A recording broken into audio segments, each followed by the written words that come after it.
programming may interested in.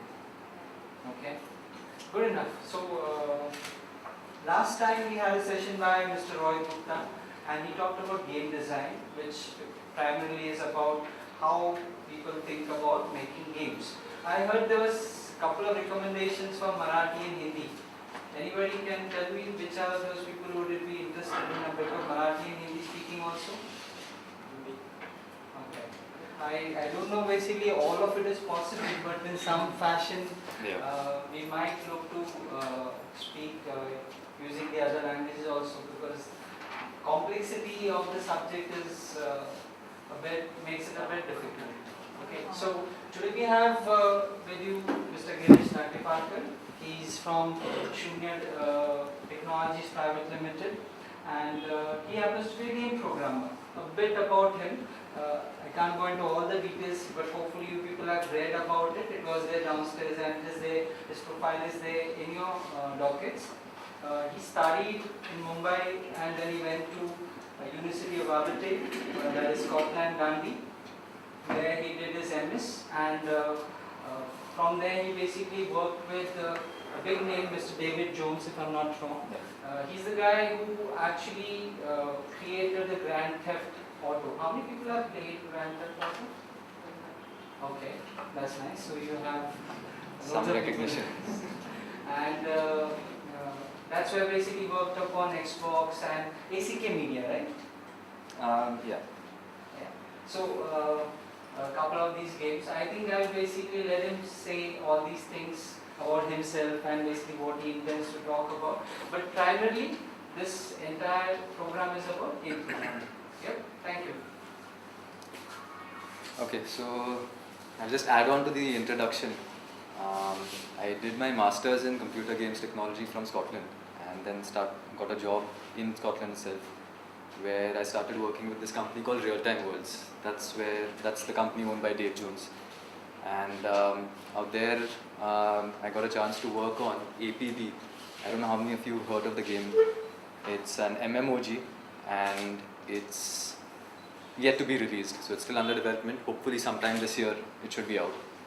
So I'll just give you a quick brief introduction of what the game was, so just so you have a better idea.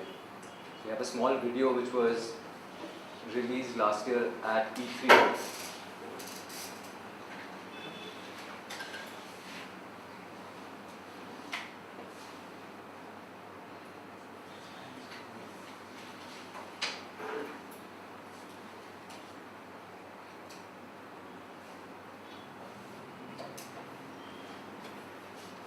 Can everyone see properly?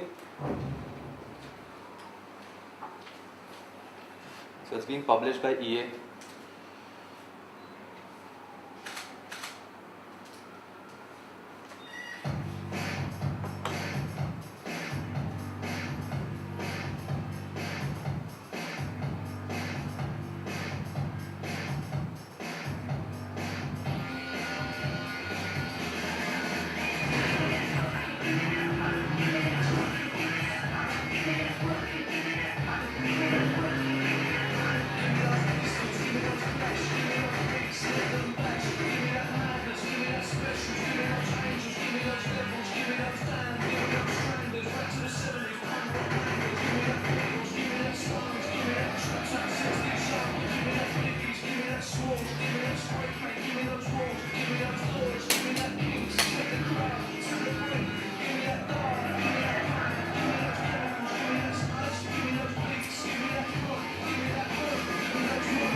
actually an MMOG, or a massively multiplayer online game.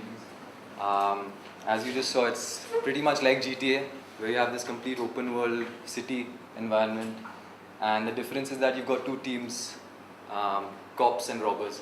So you choose a team. You get, if you're a robber, then you get certain missions which you have to complete, and then you keep leveling up as in your online games. So this game project, if you look at it from now, getting out of that game player mode, and if you look at it from a programmer mode, what this entails is that it's a project which has been going on for the last 6 years. It has something like 250 to 300 people working on it, and a huge budget, upwards of $20 million.